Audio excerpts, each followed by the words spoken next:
우리가 이 땅에서 제한된 시간을 살고 있다는 사실을 생각해보면 문득 이런 질문이 떠오릅니다.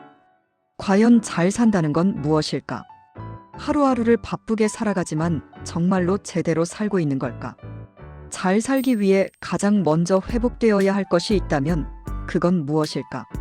사람들은 흔히 목표가 이끄는 삶이 중요하다고 말합니다. 분명 목표를 세우고 달려가는 삶은 우리를 성장시키고 삶에 긴장감과 동력을 줍니다. 하지만 저는 그 말에 전적으로 동의하기는 어렵습니다. 왜냐하면 그 목표가 너무 개인적이고 성취 중심적일 때 과연 그것이 삶의 깊이를 책임져 줄 수 있는지 의문이 들기 때문입니다. 잘 산다는 개념을 한 방향으로만 정의하는 건 사실 굉장히 어려운 일입니다. 사람마다 기준이 다르기 때문이죠. 어떤 사람에게는 안정적인 직장과 경제적 여유가 잘 사는 삶일 수 있고, 또 어떤 사람에게는 의미 있는 관계와 마음의 평안이 더 중요할 수도 있습니다. 조금 더 근본적으로 생각해보면 인간이 삶을 바라보는 태도에는 크게 두 가지가 있습니다. 하나는 내가 선택하지 않았는데 이 세상에 던져졌다는 인식입니다. 어떤 철학자들은 인간을 던져진 존재라고 말합니다. 원하지 않았지만 태어나게 되었고, 그래서 인생은 낯설고 혼란스럽고 방향을 알기 어렵다는 거죠. 이런 관점도 충분히 이해할 수 있습니다. 반면 기독교적 시선은 조금 다릅니다. 우리의 인생은 우연이 아니라 버려진 것도 아니라 하나님으로부터 받은 선물이라는 고백입니다. 내 삶은 어떤 뜻과 의도를 가지고 이 세상에 보내졌다는 믿음이죠. 이 두 가지 태도는 삶을 대하는 자세를 완전히 다르게 만들어줍니다. 인생을 짐처럼 받아들이느냐, 기회로 받아들이느냐에 따라 오늘을 살아가는 방식도 달라질 수밖에 없습니다. 그렇다면 제한된 시간 속에서 잘 산다는 것은 무엇일까요? 누군가는 세속적인 성공을 이루는 삶이 잘 사는 것이라고 말합니다. 높은 자리, 많은 성취, 사회적 인정. 분명 그것들은 순간적인 만족과 자부심을 주기도 합니다. 하지만 그런 성공을 직접 경험한 사람들일수록 종종 이렇게 말합니다. 이게 전부는 아니더라. 성공이 오히려 더 큰 불안과 공허를 가져오기도 하기 때문입니다. 그래서 저는 잘 산다는 것을 하나의 기준으로 재단하기보다는 매 순간 주어진 자리에서 내가 해야 할 몫을 성실하게 살아내는 삶이 더 아름답다고 생각합니다. 전도서에 나오는 말처럼 인생에는 각자의 때가 있습니다. 심을 때가 있고 거둘 때가 있으며 세울 때가 있고 내려놓아야 할 때도 있습니다. 만남이 있으면 이별도 있고 앞으로 나아가야 할 때도 있지만 물러설 줄 알아야 할 때도 있습니다. 어느 한 장면만 붙잡고 그것이 전부라고 말할 수는 없습니다. 전도서 기자는 삶의 모든 조건을 경험해 보았다고 고백합니다. 물질적 풍요도 누려보고 권력의 정점에도 서보고 사람들의 주목도 받아보았지만 그것이 인생의 최종적인 의미는 아니었다고 말합니다.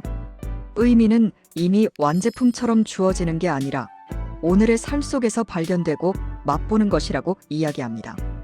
오늘 내가 먹고 마시는 일상, 누군가와 나누는 따뜻한 대화, 맡겨진 일을 성실하게 해내는 하루. 그런 평범한 순간들을 참 좋다라고 느낄 수 있다면 그것 자체가 충분히 잘 사는 삶일지도 모릅니다. 성경을 보면 하나님이 세상을 창조하시고 보기에 좋았다고 말씀하십니다. 그런데 한 가지 좋지 않다고 하신 것이 있습니다. 사람이 홀로 있는 것이 좋지 않다고 하셨죠. 하나님은 아담의 외로움을 보시고 동물들을 먼저 데려오십니다. 아담은 그들에게 이름을 붙여주지만 마음 깊은 쓸쓸함은 채워지지 않습니다. 유대 전통의 한 학자는 이 장면을 이렇게 해석합니다.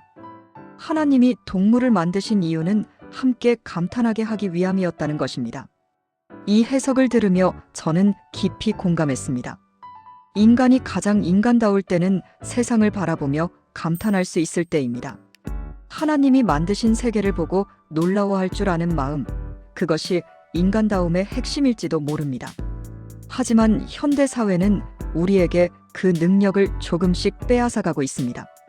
우리는 어린 시절부터 경쟁과 성과 중심의 가치관 속에서 자랍니다. 누가 더 빨리 가는지, 누가 더 많이 가지는지가 중요해지고 자연스럽게 타인은 협력의 대상이 아니라 비교와 경쟁의 대상이 됩니다. 그러다 보니 사람 속에 담긴 아름다움을 보기보다 약점을 먼저 발견하게 됩니다. 세상은 충분히 아름다운데 우리는 그것을 누릴 여유를 잃어버린 채 살아가고 있는지도 모릅니다. 그래서 잘 살기 위해 가장 먼저 회복되어야 할 것은 아름다움을 아름답게 느낄 수 있는 내적 능력이라고 생각합니다. 경탄할 수 있는 마음이 살아있으면 내 삶에 부족함이 있더라도 쉽게 무너지지 않습니다. 남들과 비교하며 스스로를 초라하게 만들 필요도 줄어듭니다. 내 안에 여백이 생기고 삶을 조금 더 느긋하게 바라볼 수 있게 됩니다. 나태주 시인의 풀꽃이라는 시가 떠오릅니다. 자세히 보아야 예쁘다. 오래 보아야 사랑스럽다. 너도 그렇다. 이 짧은 문장은 사실 우리가 사는 시대의 아픔을 그대로 보여줍니다. 우리는 너무 바쁘게 살아서 무엇이든 자세히 보지 못합니다. 오래 바라볼 시간도 없습니다.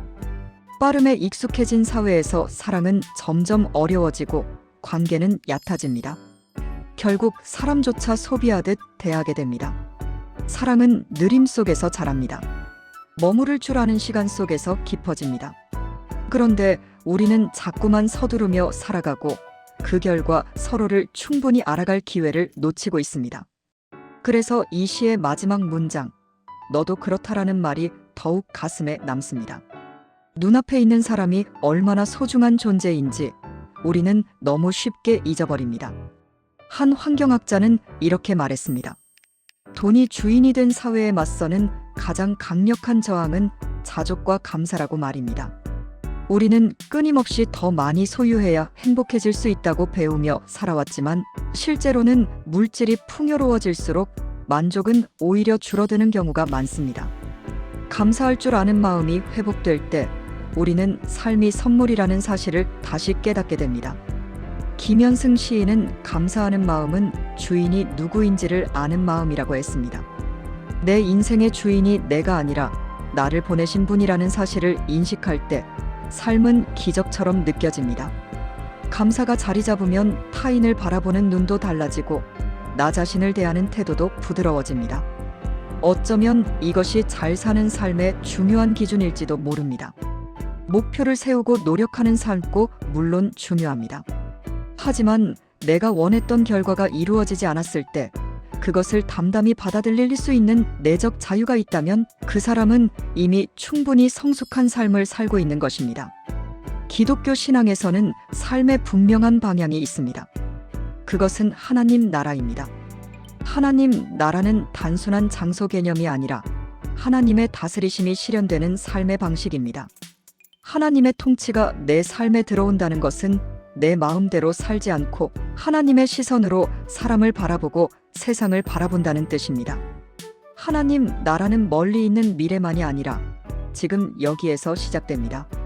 내가 만나는 사람을 목적이 아니라 존귀한 존재로 대할 때, 사랑의 눈으로 바라볼 때 그 자리에서 하나님 나라가 이미 시작되고 있는 것입니다. 그래서 예수님은 하나님 나라가 너희 가운데 있다고 말씀하셨습니다.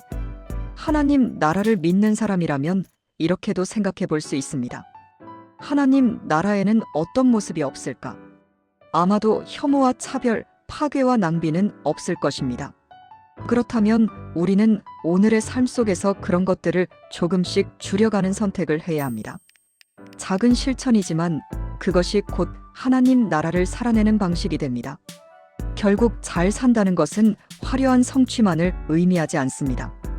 오늘 내게 주어진 자리에서 감사할 줄 알고, 아름다움을 발견할 줄 알고, 사람을 존귀하게 바라볼 줄 알고, 하나님의 시선으로 세상을 해석하며 살아가는 삶. 그런 삶이야말로 깊고 단단한 의미를 품은 삶이 아닐까 생각해 봅니다.